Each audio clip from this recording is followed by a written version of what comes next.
దాసరి మెట్ట అనబడేటటువంటి పురాతనమైనటువంటి చరిత్ర కలిగిన అమ్మవారు.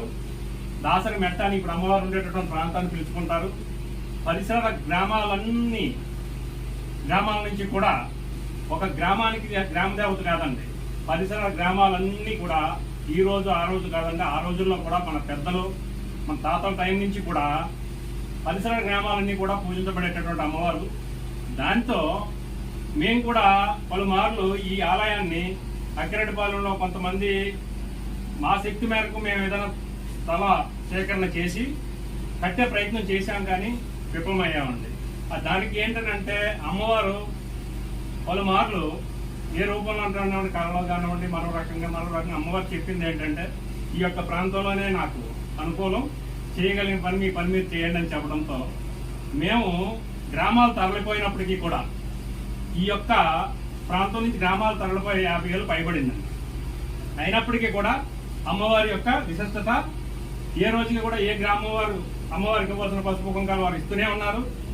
అలాగే ఎయిర్పోర్ట్ ఎక్స్టెన్షన్ లో ఈ పక్కనే ఉండేటటువంటి గోడ ఏదైతే ఉందో ఈ గోడ కూడా ఆ రోజు అనుకున్నాం ఖచ్చితంగా అమ్మవారి యొక్క ఆలయం వెనుక నుంచి ఈ గోడ వెళ్తుంది, ఖచ్చితంగా ఈ రోజుతో బయటలమ్మకి మనకి రుణం ఇక్కడికి వచ్చి చేసుకునేటటువంటి రుణం తీరిపోయిందని. కానీ అనుకోని పరిస్థితుల్లో మాకందరికీ కళ్ళు తెరిచింది ఏంటని అన్నప్పుడు ఈ యొక్క ఆలయాన్ని ఉద్దేశించి వారు సెంట్రల్ గవర్నమెంట్ ఎయిర్పోర్ట్ వారు కూడా మాకు అలా కాదండి, అమ్మవారు ఇక్కడే ఉండాలి అనేటటువంటి, అంటే ఎయిర్పోర్ట్ లో ఉండేటటువంటి ఎంప్లాయీస్ కావచ్చు లేదా పోర్ట్ లో ఉండే ఎంప్లాయీస్ కావచ్చు, వీళ్ళందరూ కూడా అమ్మవారి యొక్క విశిష్టతని వారికి ఎరిగింది.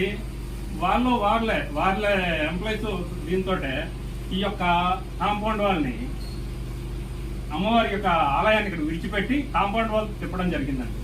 దాంతో ఇక మరి మాలో కూడా ఒక రకమైనటువంటి భక్తి భావన ప్రజల్లో కూడా ఇప్పుడున్న జనరేషన్ లో కూడా బాగా ఏర్పడి ఈ లోపలికి వచ్చి చేసుకుందాం అనేటటువంటి పరిస్థితుల్లో ఎప్పుడు కూడా అమ్మవారికి ఆదరణ ప్రతి మంగళవారం కూడా భక్తులు వస్తూనే ఉంటారండి. అలాగే కొంత దారి పరంగా ఏదైతే రహదారి పరంగా సమస్యలు ఉన్నాయో అవి కూడా ఎవరికి చేతనైనటువంటి సహాయం వారు ముందుకొచ్చి చేస్తూనే ఉంటారు. అలా జరుగుతూ ఉంది.